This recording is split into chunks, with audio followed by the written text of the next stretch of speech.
नमस्कार सर्वांना. दिगंबरा दिगंबरा श्रीपाद वल्लभ दिगंबरा श्री स्वामी समर्थ. तुमचं सगळ्यांचं आपल्या स्वामी सहित सेवा या चॅनलमध्ये स्वागत आहे. एक विनंती आहे की प्लीज आपल्या चॅनलला सबस्क्राईब करा, म्हणजे सगळ्या सेवा तुमच्यापर्यंत पोचतील किंवा तुम्हाला बघायला मिळतील. चला तर व्हिडिओला सुरुवात करूया. तर आता गुरुचरित्र पारायणाचं उद्यापन किंवा सांगता कशी करावी आणि आपण किती नैवेद्य काढावे हे सगळं आपण या व्हिडिओमध्ये बघणार आहे. मन असता पवित्र सदाकाळ वाचावे श्री गुरुचरित्र असं म्हणतात.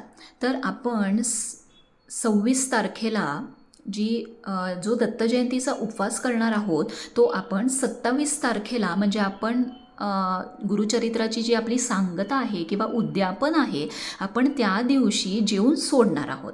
तर आपण उद्यापन करतो म्हणजे आपण देवाला घरी जेवायला आमंत्रित करतो. असं म्हणतात की जेव्हा आपण उद्यापन करतो तेव्हा आपण देवाला आमंत्रित करतो की तुम्ही आमच्या घरी या, छान आपली पूजा बघा, आपण जी सेवा केली ती बघा, छान आपल्या घरी जेवा आणि मग तुम्ही जावा. तर आपण छान 7 दिवस ब्रह्मचर्य पाळून, सगळे नियम पाळून, सगळ्या अटी पाळून आपण छान दत्त महाराजांची सेवा केली आहे. सो आपण त्यांना त्या दिवशी विनंती करायची आहे की आमच्या पण घरी या आणि आपण जो नैवेद्य केला आहे किंवा आपण जे स्वयंपाक केला आहे किंवा आपण जो नैवेद्य दाखवणार आहे तो छान तुम्ही घरी येऊन स्वीकार करावा. तर आपण नैवेद्य करताना इथं कांदा लसूण अजिबात वापरायचं नाही आहे. आपलं उद्यापन आहे, आपलं गुरुचरित्र वाचून संपलेलं आहे, हे सगळं बरोबर आहे, पण त्या दिवशी नैवेद्यामध्ये आपण कांदा लसूण अजिबात वापरायचा नाही आहे. मग तुम्ही म्हणाल की नैवेद्याला काय करायचं ताई? तर तुम्ही त्या दिवशी वरण भात, आमटी, पुरणपोळी, पुरणाचा नैवेद्य हा खूप प्रिय आहे महाराजांना. तर पुरणपोळी, भाजी, कोशिंबीर, चटणी, कुरडई, पापड आणि महाराजांना सर्वात प्रिय जी आहे ती घेवड्याची भाजी आहे. आपल्याला माहितीच आहे की घेवड्याची भाजी कशाला म्हणतात. नसेल तर तुम्ही प्लीज गुगल करा, तुम्हाला त्याचं इमेज किंवा पिक्चर मिळून जाईल. तर विदाऊट फेल तुम्ही 26 तारखेला म्हणजे उद्या घेवड्याची भाजी आणून ठेवा, म्हणजे 27ला तुमची धावपळ किंवा पळापळ होणार नाही. तर आपण घेवड्याची भाजी करायची आहे, ती महाराजांना खूप आवडते आणि त्यांना खूप प्रिय आहे. आपण त्याबरोबर खारे शेंगदाणे, खडीसाखर, ड्रायफ्रूट्स हे पण दाखवू शकता. हे बघा, आता आपण जेव्हा सकाळी उठून सगळं रांगोळी, घरी गोमूत्र सगळं घालणार आहे, त्याच्यानंतर आपण स्वयंपाक करणार आहे, महाराजांसाठी नैवेद्य तयार करणार आहे. तर स्वयंपाक करताना महाराजांना हात जोडून एक प्रार्थना करायची की सगळा स्वयंपाक छान होऊन दे, काही त्यात कमी नसून दे आणि तो तुम्ही आमच्या इथं येऊन स्वीकार करावा, ही आपली एक इच्छा आहे. आपण सकाळी हा स्वयंपाक करायचा आहे, हा दुपारी वगैरे करायचा नाही आहे. आपण सकाळी उठून आपली पूजा वगैरे आवरून हा स्वयंपाक आपण करायचा आहे. आता नैवेद्य किती दाखवावे किंवा नैवेद्य किती काढावे हा एक मोठा प्रश्न आहे. तर 2 नैवेद्य आपल्याला काढायचे आहेत. 2 नैवेद्य आपल्याला कधी काढायचे आहेत? जर तुम्ही गुरुचरित्राचं वाचन तुमच्या देवघराच्या समोर ठेवून जर केलं असेल किंवा तुम्ही जर वाचत असाल तर पोथीला एक आणि देवघराला एक असा नैवेद्य काढायचा आहे. हे बघा, म्हणजे इथं हे माझं देवघर आहे बघा. ज्यांनी देव्हाराच्या समोर ठेवून वाचलेलं आहे गुरुचरित्र त्यांनी पोथीला एक नैवेद्य आणि देवघराला एक नैवेद्य. पण ज्यांनी सेपरेट मांडणी केली आहे, जसं माझं देवघर इथे आहे आणि ही मी अशी सेपरेट मांडणी केलेली आहे गुरुचरित्राची. हे बघा, माझी ही पोथी आहे आणि ही माझी सेपरेट मांडणी आहे. तर इथं ज्यांनी सेपरेट मांडणी केलेली आहे त्यांनी 3 नैवेद्य काढायचे आहेत. एक आपल्या पोथीला, एक स्वामींच्या मूर्तीला किंवा फोटोला आणि एक देव्हाऱ्यासाठी. असे 3 नैवेद्य आपल्याला काढायचे आहेत. प्लस ॲडिशनल दोन नैवेद्य आपल्याला काढायचे आहेत. ते म्हणजे एक कुत्र्यासाठी आणि एक गाईसाठी. हे दोन्ही तुम्हाला ॲडिशनल नैवेद्य काढायचे आहेत, म्हणजे टोटल 3 होतात. आय होप तुम्हाला कळलं असेल. जर कळलं नसेल तर व्हिडिओ रिवाइंड करा आणि प्लीज बघा. तर तर जेव्हा आपण कुत्र्याला आणि गाईला नैवेद्य जेव्हा आपण काढून ठेवणार आहोत, तर तुम्हाला जमलं, सहजासहजी तुम्हाला गाय मिळाली तर नक्की नेऊन घाला. गोशाळा जर जवळ असली तर नक्की नेऊन घाला. कुत्रे तुम्हाला ऑलमोस्ट आता भटकी कुत्री आहेत आपल्याकडं, तर त्यांनाही तो नेऊन घाला. गाय मिळाली तरी चालेल, नाही मिळाली तरी चालेल. मला माहिती आहे की गाय सहजासहजी मिळत नाही. प्रार्थना करा स्वामींना, महाराजांना, आणि बघा तुम्हाला गाय मिळते. जर मिळाली तर अतिउत्तम, गाईला नेऊन घाला. बरं, आता तुम्ही त्या दिवशी एका ब्राह्मण जोडप्याला किंवा सवाशिणीला हे तुम्ही घरी बोलवून जेवायला घालायचं आहे. हे बघा, माझा एक क्लिअर फंडा आहे की जर तुम्हाला सहजी ब्राह्मण जोडपं मिळालं, आता 2 दिवस आहेत, तुम्हाला तुमच्या फ्रेंड सर्कलमध्ये कोणी ब्राह्मण जोडपं असेल, आजूबाजूला कोणी राहत असेल, तर त्यांना आत्ताच सांगून ठेवा. तर त्यांना सांगून ठेवा किंवा त्यांना विचारा किंवा त्यांना सांगा की आम्हाला असं असं जेवायला घालायचं आहे. मग ते भले दुपारी येऊन दे, ते जॉब करत असतील तर ते संध्याकाळी आलेत तरीही चालेल. त्या दिवशी ब्राह्मण जोडपं येऊन जेवणं हे खूप महत्त्वाचं आहे. पण आता तुम्ही अशा ठिकाणी राहत असाल की जिथं आसपास ब्राह्मण जोडपं तुम्हाला मिळत नसेल किंवा तुमच्या फ्रेंड सर्कलमध्ये नसेल, तर काहीही प्रॉब्लेम नाही. हे बघा, प्रत्येक प्रॉब्लेमला सोल्युशन हे असतंच किंवा प्रत्येक प्रॉब्लेमला प्रश्नाला आपल्याकडे उत्तर असतं. तसं ह्या प्रॉब्लेमलासुद्धा एक सोल्युशन आहे. तुम्ही काय करू शकता की छानसा शिदा तयार करा. आता शिदा हा आपण कसा तयार करतो हे तुम्हाला माहितीच आहे. डाळ, तांदूळ, पीठ, मग नंतर साखर वगैरे वगैरे वगैरे, हे तुम्ही यूट्यूबमध्ये कुठंही बघू शकता, तुम्हाला मिळून जाईल. तर एक छान शिदा तयार करायचा आहे.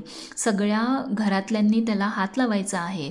दत्त महाराजांच्या समोर तो शिदा ठेवून त्याच्यावर हळदी कुंकू घालून प्रार्थना करायची आहे की आम्हाला आज ब्राह्मण जोडपं मिळालेलं नाही आहे, त्यामुळे आम्ही हा शिदा तयार केलेला आहे आणि तो आम्ही आता मंदिराच्या ब्राह्मणाला संकल्प करून पाणी सोडून तो शिदा देणार आहे, त्यामुळे त्याचा तुम्ही स्वीकार करावा.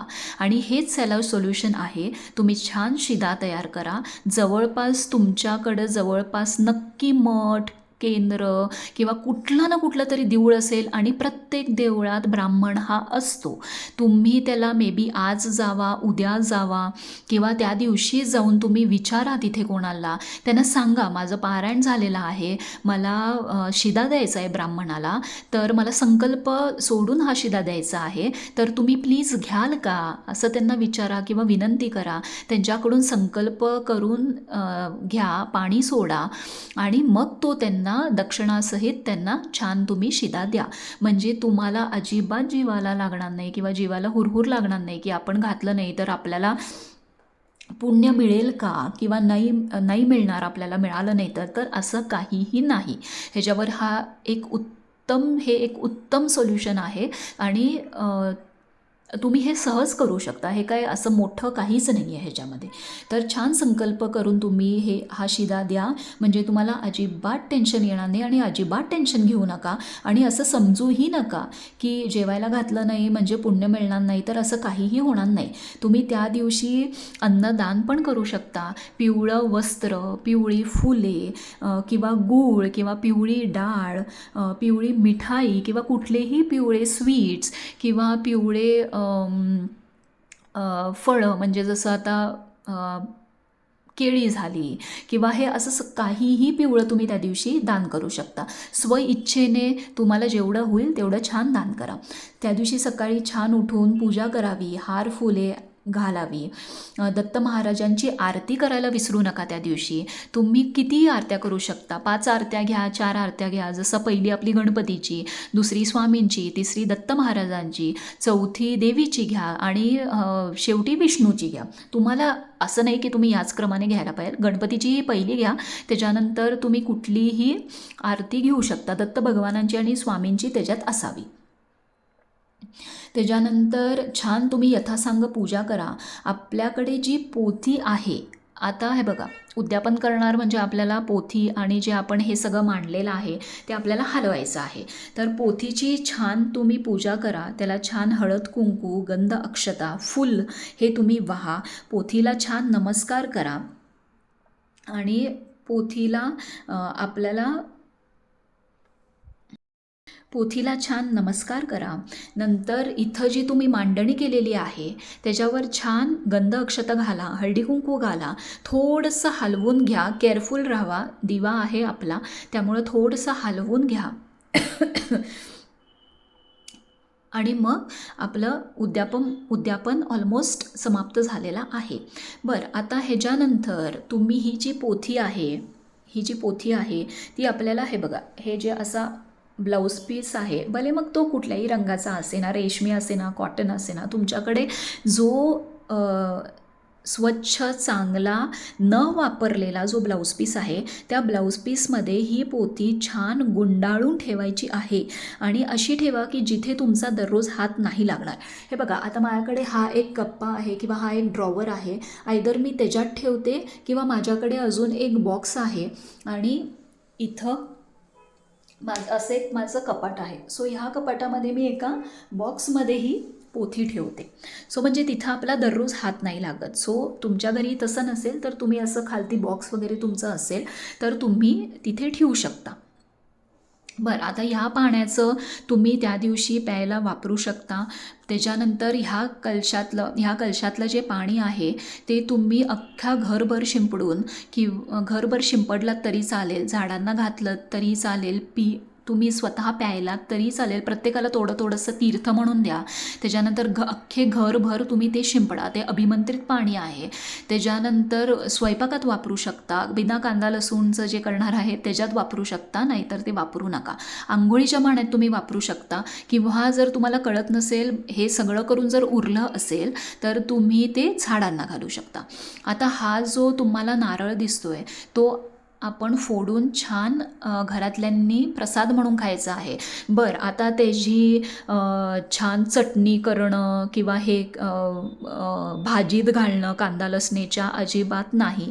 त्याचं तुम्ही आयदर खोबऱ्याच्या वड्या किंवा काहीतरी स्वीट करा, काहीतरी गोड करा आणि ते फक्त तुमचे जे घरातली लोकं आहेत तुम्ही त्यांनाच खायला द्यायचं आहे. आता हे जे तांदूळ आहे जे आपण खाली कलशामध्ये जे घेतलेले आहेत तर ते तांदूळ आपण थोडेसे आपला जो तांदळाचा डबा आहे तर त्या तांदूळाच्या डब्यामध्ये आपण ठेवायचे आहेत. त्याच्यानंतर थोडेसे तुम्ही पाहिजे तर एका प्लास्टिकच्या झिपलॉक पाऊचमध्ये घालून तुमच्या तिजोरीत ठेवू शकता किंवा जिथं तुम्ही पैसे ठेवता तिथं तुम्ही ठेवू शकता. आणि उरलेले आहेत त्याचं तुम्ही काहीतरी गोड किंवा खीर करून तुम्ही खाऊ शकता. पण अजिबात तांदूळ वाया घालवायचे नाही आहेत. त्याचं तुम्ही बिर्याणी किंवा काही मसाले भात कांदा लसूण घालून अजिबात करायचा नाही आहे. बिना कांदा लसणाच्या गोष्टीमध्येच तो वापरायचा आहे. तुम्ही आयदर त्याची खीर करून खावा किंवा तुम्हाला काही वरण भातात तो भात करून खावा. पण तुम्ही असं काहीतरी गोड किंवा असं काहीतरी करून खावा की ज्याच्यात कांदा लसूण नसावा. सो ही छान आता पूजा तुम्ही सगळं झाल्यानंतर उचलायची आहे. स्वामींची मूर्ती फोटो परत आपापल्या जागी ठेवायचा आहे आणि छान आपलं उद्यापन संपन्न करायचं आहे. पोथी बरं, आता जेव्हा तुम्ही पोथी गुंडाळून ठेवाल त्याच्या अगोदर छान आपल्याला त्या पोथीला स्वामींना महाराजांना 3 खेपा मुजरा करायचा आहे, नमस्कार करायचा आहे, आपलं नाक घासायचं आहे आणि तुम्ही जे संकल्पयुक्त पारायण केलेला आहे तुमचा जो संकल्प होता तो त्यांना परत त्या दिवशी आठवण करून द्यायचा आहे. आपण आठवण करून देणारे कोण नाही, पण एक शेवटी जेव्हा आपण समाप्ती करतो तेव्हा परत त्यांना विनंती करायची आहे किंवा त्यांना सांगायचं आहे की मी हे पारायण कशासाठी केलेलं, संकल्प घेऊन केलेलं, ते कुठला संकल्प होता, काय तुम्ही मागितलेलं आहे हे त्यांना परत सांगायचं आहे त्या दिवशी. आणि त्यांना ही विनंती करायची आहे की असंच आमचं पारायण परत पुढच्या वर्षी निर्विघ्नपणे असंच तुम्ही आमच्याकडून करून घ्या आणि अशीच मनोभावे सेवा करून घ्या. ही पोथी जेव्हा तुम्ही गुंडाळून ठेवणार असाल तेव्हा ती पोथी तुम्ही 2दा छान डोक्याला लावायची आहे आणि 3ऱ्यांदा जय जयकार करून ती पोथी डोक्याला लावायची आहे. म्हणजे त्याचं सगळं श्रेय किंवा त्याचं सगळं पुण्य तुम्हाला मिळेल. तर तुम्हाला अजून काहीही प्रश्न असतील तर कमेंट बॉक्समध्ये नक्की विचारा. मला जेवढं होतं आहे, जेवढं मला आठवण आहे तेवढं मी सगळं तुम्हाला सांगितलेलं आहे. आता एक शेवटचं, तुम्ही म्हणाल की हा दिवा काय करायचा. जेवढं तुम्ही त्या दिवशी तेल घालाल तेवढं त्याला तेवू द्या.